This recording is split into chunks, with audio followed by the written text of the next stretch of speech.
नमस्कार। इंटरनेट पर आजकल एक क्लिप मतलब क्या ही वायरल हो रही है।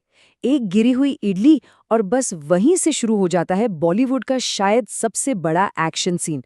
तो आज चलिए इसी क्लिप को डिकोड करते हैं और देखते हैं कि आखिर ये बॉलीवुड की मसाला फिल्मों पर इतनी जबरदस्त और सटीक टिप्पणी कैसे कर जाती है। अब सवाल ये है कि भाई एक गिरी हुई इडली बॉलीवुड की सबसे बड़ी लड़ाई कैसे शुरू कर सकती है। सुनने में जितना मजेदार है ना, उतना ही आप कह सकते हैं गहरा भी है। क्योंकि यही क्लिप हमें दिखाती है कि बॉलीवुड एक्शन फिल्मों का लॉजिक कितना अनोखा होता है।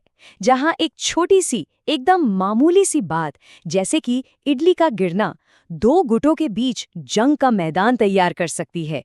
कमाल है। तो चलिए सीन में चलते हैं। शुरुआत होती है एक बिल्कुल शांत माहौल से। एक किरदार है जो बड़े आराम से अपनी इडली का मजा ले रहा है। लेकिन जैसा कि होता है, यही शांति उस तूफान के पहले की है जो बस एक छोटे से मामूली से धक्के से आने वाला है। और यहीं से कहानी का असली ड्रामा शुरू होता है। मांग कितनी सीधी सादी है ना? बस एक सॉरी। मतलब ये किसी भी आम लड़ाई का शुरुआती पॉइंट हो सकता है। लेकिन याद रखिए, ये बॉलीवुड की दुनिया है और यहाँ ये छोटी सी मांग एक महायुद्ध की पहली चिंगारी बन जाती है। तो अब सवाल उठता है एक सॉरी का। लेकिन असली बॉलीवुड ड्रामा तो अब शुरू होता है, जब एक मामूली सी सॉरी की मांग पर मिलता है अहंकार से भरा एक जवाब। और बस फिर तो बात हाथ से निकलनी ही थी।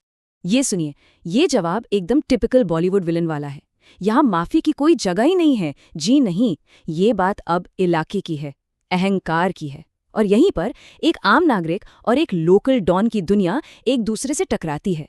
और मजे की बात यह है कि यहीं से कॉमेडी का असली डोज भी शुरू होता है।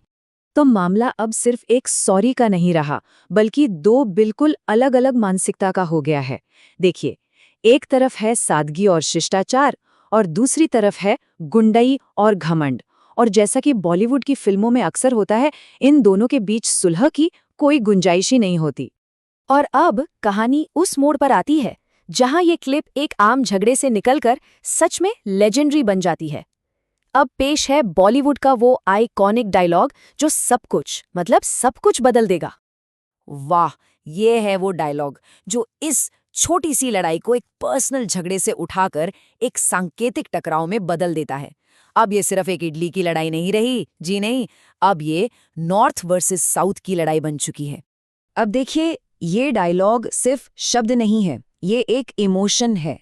सनी देओल का ये आइकॉनिक डायलॉग फिल्म दामिनी से है और 90 के दशक से ही हीरो की बेहिसाब ताकत और इंसाफ का प्रतीक रहा है।